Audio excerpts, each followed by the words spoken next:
धुळे तालुक्यातील अतिवृष्टीमुळे नुकसान झालेल्या तब्बल 83,000 शेतकऱ्यांना अद्यापही मदतीपासून वंचित ठेवण्यात आले आहे। या गंभीर प्रश्नावर आमदार राम भदाणे यांनी नागपूर येथील हिवाळी अधिवेशनात सरकारचे लक्ष वेधले। 47,718 हेक्टरवरील शेतकरी पॅकेजपासून दूर असल्याने रब्बी हंगाम धोक्यात आला आहे। उर्वरित शेतकऱ्यांना तात्काळ पॅकेजमधून लाभ द्यावा अशी ठाम मागणी त्यांनी केली। यासोबतच सीसीआयची 3 अतिरिक्त खरेदी केंद्रे सुरू करणे, कपाशी, बोर व शेवगा पिकांचा विम्यात समावेश करणे, मका खरेदीची मर्यादा वाढवणे, वीज कनेक्शन व सबस्टेशनची संख्या वाढवणे आदी मुद्दे उपस्थित केले। जलजीवन मिशनमधील 10% ग्रामपंचायत हिस्सा रद्द करण्याची मागणी करत अपूर्ण योजना पूर्ण करण्यावर भर दिला। शेतकऱ्यांमधील गुन्हे मागे घ्यावेत, ग्रामीण रुग्णालये मंजूर करावीत व स्वामित्व योजना सर्व गावात लागू करावी अशीही मागणी केली। आमदार भदाणे यांनी शेतकरी व ग्रामीण जनतेचा आवाज सभागृहात बुलंद केला। 293च्या सत्ताधाऱ्यांच्या या समर्थनाच्या प्रस्तावावर रात्री 1:30 वाजेच्या सुमारास आपण आपल्याला बोलण्याची संधी दिली, त्याबद्दल मी विधिमंडळाचे सन्माननीय तालिका अध्यक्ष आदरणीय संचिती साहेब व महाराष्ट्राचे सन्माननीय सार्वजनिक बांधकाम मंत्री आदरणीय शिवेंद्र बाबा भोसले साहेब यांचं आभार व्यक्त करतो। 29 जिल्ह्यांमध्ये 300 पेक्षा जास्त तालुक्यांमध्ये ज्या अतिवृष्टीची अवकाळी आपल्या शेतकऱ्यांवर पसरली, त्याच्यासाठीचं पॅकेज महायुतीच्या सरकारच्या माध्यमातून 31,000 कोटीचं पॅकेज आमच्या सर्वसामान्य शेतकऱ्यांच्या भविष्यासाठी तिथं जाहीर करण्यात आलं। आमच्याकडे 65 मिलीमीटरची अट घालत असताना माझ्या विधानसभा धुळे ग्रामीण विधानसभा मतदारसंघामध्ये जवळजवळ 2च मंडळ त्याच्यामध्ये 65 मिलीमीटरच्या अट मध्ये समाविष्ट झालेले होते आणि त्याच्यासाठी जवळपास 10,457 हेक्टर आणि जमीन याला मदत तिथं जाहीर झाली। त्याच्यानंतर आम्ही विशेष बाबचा प्रस्ताव जे नंतरचे तालुके समाविष्ट झाले त्याच्यामध्ये माझा धुळे ग्रामीणचा तालुका तिथं आम्ही मंत्री महोदय व मुख्यमंत्र्यांच्या माध्यमातून तिथं समावेश करून घेतला आणि त्याच्यामध्ये माझ्या तालुक्यामध्ये असे एकूण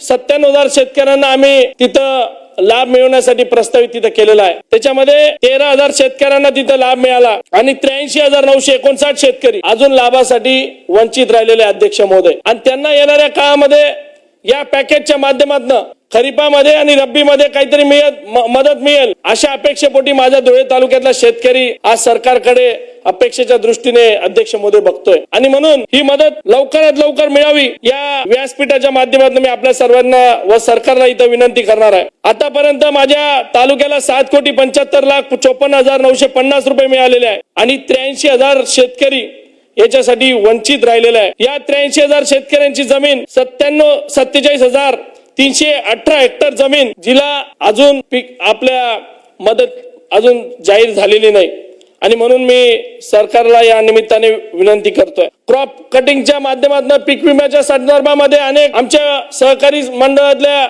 लोकांनी इथं मांडलं की पीक विमा कंपन्यांची मनमानी कारभार मागच्या काळामध्ये अनेक लोकांनी तो व्यासपीठाच्या माध्यमातून सभागृहाला अवगत करून दिला। आता कपाशीला 900 रुपयाचा पीक विमा अध्यक्ष महोदय, ज्या लोकांनी कपाशीचा 900 रुपयाचा पीक विमा आमच्या तालुक्यामध्ये कपाशी व मकाचं मोठ्या प्रमाणामध्ये उत्पादन होतं त्याच्यामध्ये कपाशीला पीक विम्यामध्ये समावेश करणं जाहीर करावा व तो पीक विमा आमच्या शेतकऱ्यांना मिळावा याच्यासाठीची विनंती मी या माध्यमातून करतोय।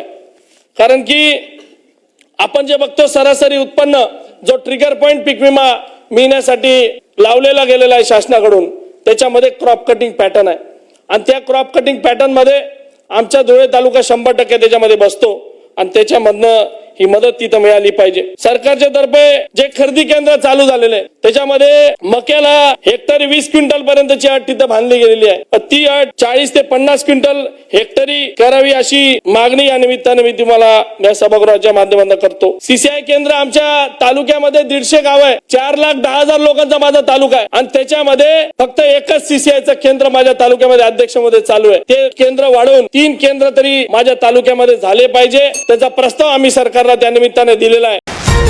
विधिमंडळाच्या हिवाळी अधिवेशनात अमळनेर मतदारसंघाचे आमदार माजी मंत्री अनिल पाटील यांनी माथाडी कामगारांच्या प्रश्नावर सरकारचे लक्ष वेधले। पेट्रोलियम कंपनीकडून 40 माथाडी कामगारांना कामावर न घेण्याचा अन्याय सुरू असल्याचे त्यांनी सभागृहात मांडले। माथाडी कामगारांना पेट्रोलियम कंपनीने कामावर येण्यास मज्जाव केलेला आहे।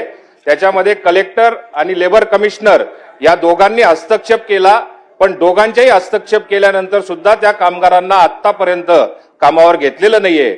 मी शासनाला आपल्या माध्यमातून विनंती करतो की त्याच्यावर तातडीने कामगार विभागाच्या माध्यमातून त्याच्यावर कारवाई झाली पाहिजे. या प्रकरणी संबंधित कंपनीवर तात्काळ कारवाई करावी अशी ठाम मागणी करण्यात आली. कामगारांवर होणारा अन्याय राज्य सरकारने थांबवावा असे स्पष्ट मत त्यांनी व्यक्त केले असून नागपूर येथे सुरू असलेल्या हिवाळी अधिवेशनात त्यांनी कामगारांचा आवाज बुलंद केला.